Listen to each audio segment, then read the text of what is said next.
Salve, torcedor vascaíno! Bom dia! Que felicidade! Há quanto tempo a gente não via um Vasco tão ofensivo, um Vasco se impondo, um Vasco atropelando o trem como foi na última quarta-feira. Hoje, a minha resenha por aqui é sobre isso, sobre como o Abel prometeu isso quando o Vasco ainda não tinha treinador e com tão pouco de trabalho a gente já pode observar isso na equipe do Vasco. Já vou pedir para você por aqui, por favor, deixe seu like, compartilhe esse vídeo nas redes sociais aí e deixe seu recadinho aí embaixo. É sempre bom a gente poder trocar essa ideia sobre Vasco. Se liga aí.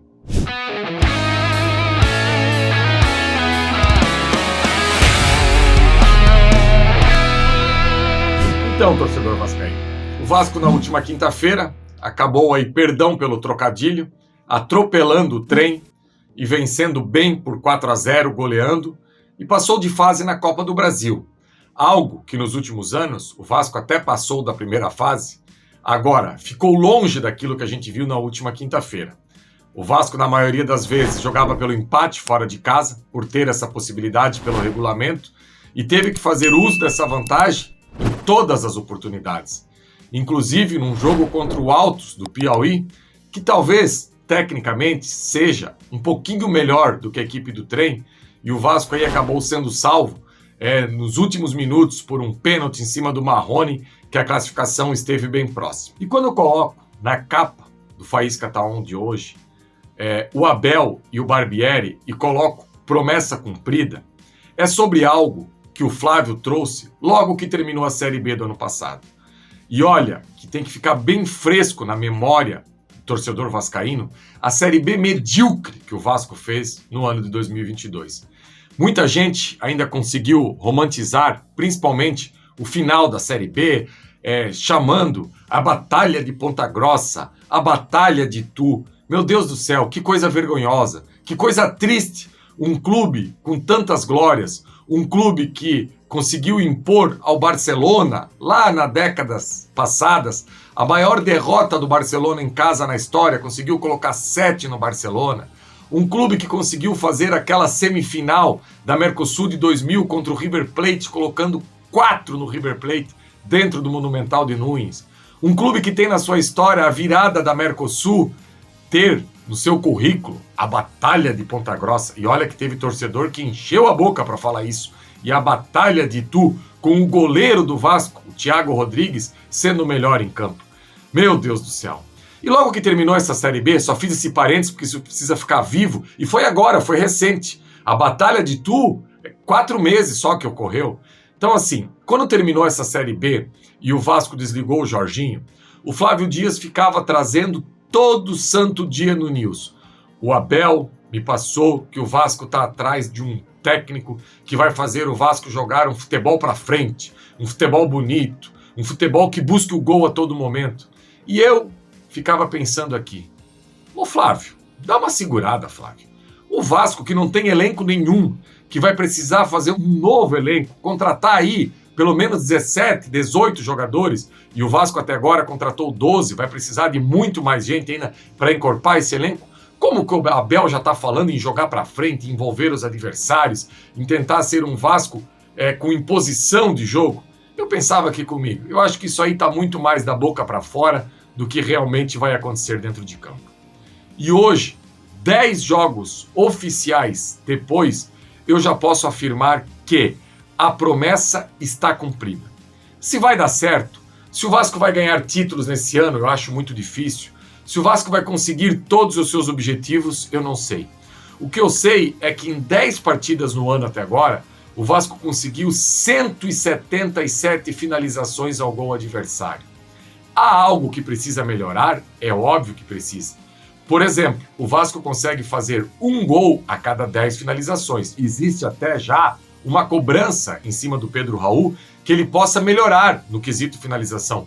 E é óbvio que ele precisa melhorar. Contra o Trem, na última quinta-feira, o Vasco conseguiu a incrível marca de 32 finalizações. O torcedor já parou para pensar que isso é uma finalização a cada 3 minutos? Ano passado, eu vou dar um exemplo por aqui, em 2 jogos, que eu sempre tiro como parâmetro, e vocês já escutaram eu falar isso aqui, mas eu gosto também de relembrar. O jogo contra o Fluminense no Engenhão, ainda pelo Campeonato Carioca, foi uma vergonha total. O Vasco nem conseguiu finalizar. E depois, o jogo da semifinal contra o Flamengo, do Carioca, em que o Zé Ricardo coloca o Getúlio como centroavante para marcar. E eu deixo bem claro isso, que eu não fui contra o Zé Ricardo, porque era o que dava para fazer. E hoje a gente vê que, tão pouco tempo depois, o Vasco já tem uma equipe que parte para dentro do adversário, que parte para cima, uma equipe que tem um leque de opções ofensivas dentro do jogo de posição muito grande. O Vasco que já teve, nesse ano, o Pedro Raul marcando gols, o Peck marcando gols, o Eric Marcos fazendo esse golaço que fez na última quinta-feira, o Jair pisando na área a todo momento e fazendo gol, o Léo, que ficou 4 anos no São Paulo e não conseguiu marcar um gol, no Vasco já fez gol, o Piton, que já fez gol de bola rolando, também entrando dentro da área. Ou seja, é uma equipe que realmente, aquilo que foi prometido antes mesmo do Vasco contratar o Barbieri, está sendo entregue. Não está perfeito ainda, não. Só que assim, como que eu não vou estar feliz com 2 meses de trabalho observando isso que eu estou observando agora? Sendo que o Vasco veio de uma terra arrasada, de uma equipe que não tinha absolutamente nada, que na Série B do ano passado, a maioria das suas vitórias foram obra do acaso e nada construído. E eu vou dar um exemplo hoje aqui, eu vou pegar a prancheta, para falar sobre o primeiro gol do Eric Marcos como profissional. E daí a importância de um jogador, e eu até brinco nas lives aqui do pré e pós-jogo do canal Atenção Vascaínos, que eu e a minha casa serviremos sempre ao atleta Léo. Que zagueiro na fase de construção. O Barbieri, na coletiva do último jogo, deixa claro que para ele o Léo é o melhor zagueiro disparado canhoto do futebol brasileiro. Eu não sei se ele está falando no geral. Na fase da construção, eu afirmo, é o melhor zagueiro do futebol brasileiro. E eu vou dar um exemplo aqui, na prancheta, do que o Léo fez essa semana no gol do Eric Marcos. O Léo pega a bola e arrasta, e ele faz isso com muita velocidade. Ele tem a possibilidade de dar esse passe no Piton, que estava aqui. O Alex Teixeira, nesse posicionamento que ele jogou quarta-feira, quase como se fosse um segundo atacante, ele não foi esse meia central, o Alex Teixeira sempre partia aqui ainda da direita, da esquerda para dentro do campo. Ele acabou atraindo esse volante aqui, o torcedor que tiver a possibilidade de assistir a esse gol novamente, e o que faz o Léo acelera e dá esse passe aqui, um passe forte para o Eric Marcos. O Eric Marcos, a principal valência que ele mostrou no lance do gol, a principal virtude que ele mostrou foi o domínio, porque ele tem esse domínio de um passe muito forte do Léo, que ele acaba ficando já de mano com o jogador, que no jogo posicional é chamado a vantagem qualitativa, que você tem ali qualidade do drible perante o seu marcador. O que faz o Eric Marcos? Vem para dentro, dribla com uma grande facilidade. E esse jogador que aqui era atraído pelo Alex Teixeira para sair lá de trás, o volante, ele acaba não chegando na cobertura. O Eric passa no meio dos dois, os dois zagueiros preocupados com o Pedro Raul, que toda hora está ali incomodando a zaga, e o Eric Marcos acaba fazendo o golaço, colocando aqui o Vasco na frente, 1-0. Então a gente já vê na construção dos zagueiros a bola terminando dentro do gol. Que felicidade que é isso! Teve jogos ano passado da Série B que a principal tática do Vasco, e eu vou usar como exemplo aqui o jogo contra o Brusque, eu estive lá, a bola caía no pé do Boza, o Boza dava um chute para frente pro Fábio, centroavante do Vasco lá, brigar com os zagueiros do Brusque e daí tentar brigar pela segunda bola. Meu Deus do céu, eu ficava imaginando isso. Será que para isso precisa ter que ter centro de treinamento, precisa treinar, precisa fazer algum tipo de jogada específica para você simplesmente se livrar da bola, dar um bico lá para frente, o centroavante acaba brigando aí com o zagueiro adversário? Era muito pouco.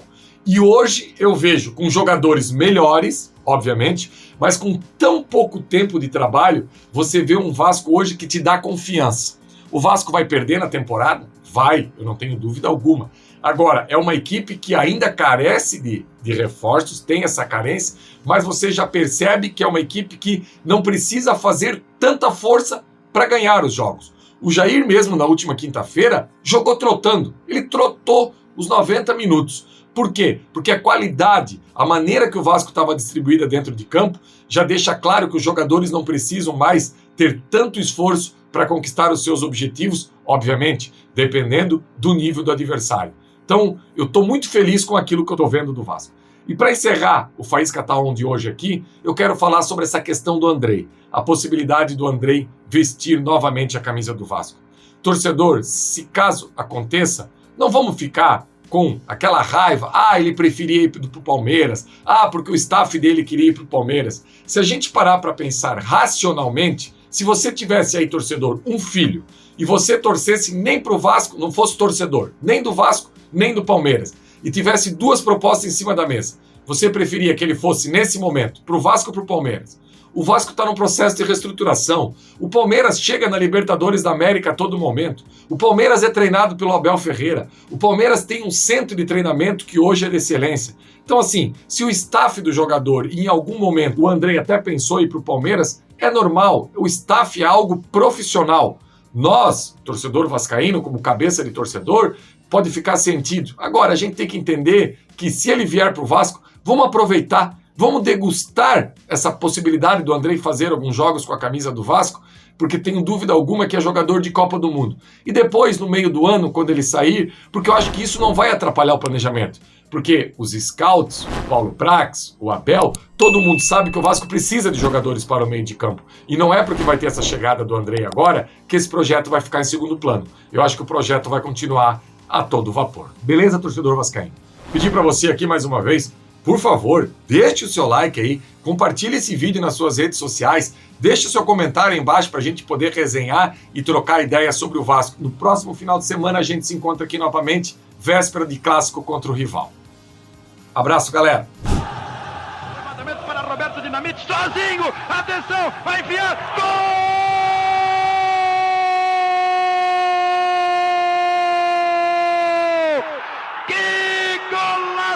Maravilhoso do moço que mora em Caxias!